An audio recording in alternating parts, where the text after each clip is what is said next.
تصور کیجئے کہ اگر آپ ایک ایسی زمین پر پیدا ہوتے جہاں نعوذ باللہ آپ کی اذان کو شور قرار دیا جاتا، جہاں آپ کی ماں کو یہ کہا جاتا کہ شریعت کا فیصلہ اب قانون نہیں، جہاں اسکولوں میں آپ کے بچوں کو یہ پڑھایا جاتا کہ ان کے باپ دادا صرف شکست خوردہ تھے اور آپ کو صرف اس لیے نوکری سے محروم کر دیا جاتا کہ آپ مسلمان ہیں۔ سوچئے اس وقت آپ کے دل پر کیا گزرتی ہوگی۔ اگر رک جائیں، کیونکہ یہ محض تصور نہیں ہے بلکہ یہ بر صغیر کے مسلمانوں کی زندہ حقیقت تھی۔ 1857 کے بعد سے لے کر 1940 کی دہائی تک مسلمان ایک ایسے دور سے گزرے جسے اگر خاموش عذاب کہا جائے تو غلط نہ ہوگا۔ 1857 کی جنگ آزادی کے بعد انگریز سرکار نے بر صغیر کے مسلمانوں کو سب سے بڑا مجرم سمجھا۔ انگریز مورخین نے یہاں تک لکھا ہے کہ مسلمان اصل سازشی تھے۔ اس کے بعد مسلمانوں پر یہ دنیا کی زندگی تنگ کر دی گئی، ان کی زمینیں چھین لی گئیں، اردو زبان کو عدالتوں سے نکال دیا گیا، نوکریوں میں ہندوؤں کو ترجیح دی گئی اور مسلمانوں کو تعلیم و ترقی کے تمام دروازوں سے باہر کر دیا گیا۔ سر سید احمد خان اس دور میں سامنے آئے اور انہوں نے کہا کہ اگر مسلمان جدید تعلیم حاصل نہیں کریں گے تو صرف وہ نوحے پڑھتے رہیں گے۔ مگر سوال صرف تعلیم کا نہیں تھا، سوال تھا شناخت کا، عزت اور عقیدے کا۔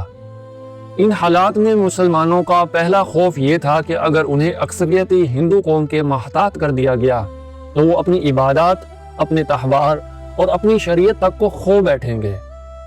اس دور میں متعدد ایسی مثالیں ملتی ہیں کہ جہاں مساجد میں لاؤڈ اسپیکر لگانے پر مقدمے ہوئے، عید کی نماز کے لیے اجازت نامہ درکار ہوا، قربانی کے جانوروں کو ضبط کیا گیا کہ اس سے عوامی جذبات کو ٹھیس پہنچتا ہے، اور بعض جگہوں پر جمعہ کی نماز کی امامت پر بھی اعتراضات اٹھائے گئے۔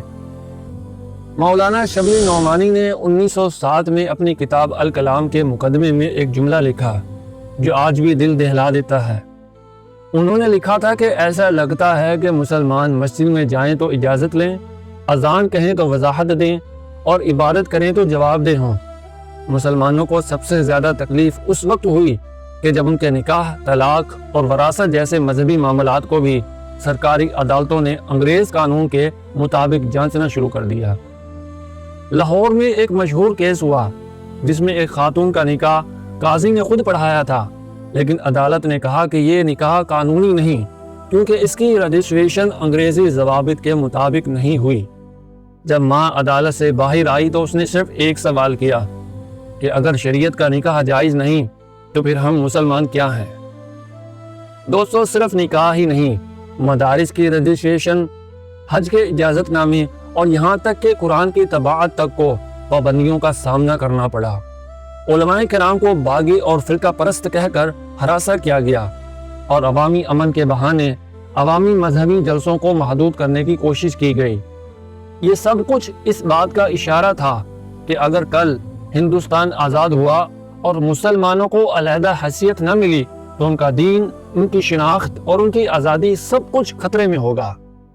دوستو، اب ذرا دل پر ہاتھ رکھ کر سوچئے کہ اگر دین پر عمل کرنا، اپنے عقیدے کے مطابق جینا اور اپنے بچوں کو وہی تاریخ پڑھانا جو آپ مانتے ہیں، اگر یہ سب کچھ چھن جائے تو کیا آپ آزاد ہیں؟ یہی سوال بر صغیر کے مسلمانوں کے سامنے بھی تھا۔ دوستوں، مسلمانوں کا دوسرا خوف تھا زمین اور روزگار۔ 1900 کے بعد جیسے جیسے کانگریس مضبوط ہوئی، مسلمانوں میں ایک خدشہ بڑھتا گیا کہ اگر اکثریتی ہندو طبقہ اقتدار میں آ گیا تو کیا ہمیں روٹی بھی ان کی مرضی سے ملے گی؟ اس خوف کی بنیاد تھی وہ اقتصادی اور تعلیمی تفریق جو انگریز دور میں واضح ہو چکی تھی اور جسے کانگریس کی ابتدائی پالیسیوں میں مزید شدت ملی۔ کانگریس کی کئی ذیلی تنظیموں نے تعلیمی اداروں میں ہندی کو ترجیح دینا شروع کر دیا۔ اردو جو مسلمانوں کی علمی اور تہذیبی شناخت تھی، اردو کو غیر ملکی زبان کہا جانے لگا۔ لکھنؤ اور بنارس جیسے شہروں میں اردو کو سکولوں سے نکال دیا گیا۔ مسلمان اساتذہ کو تزلزلی کا سامنا کرنا پڑا اور اردو کتابیں سرکاری نصاب سے غائب ہونے لگیں۔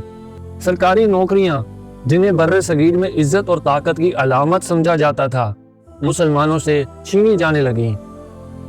1931 میں ایک رپورٹ کے مطابق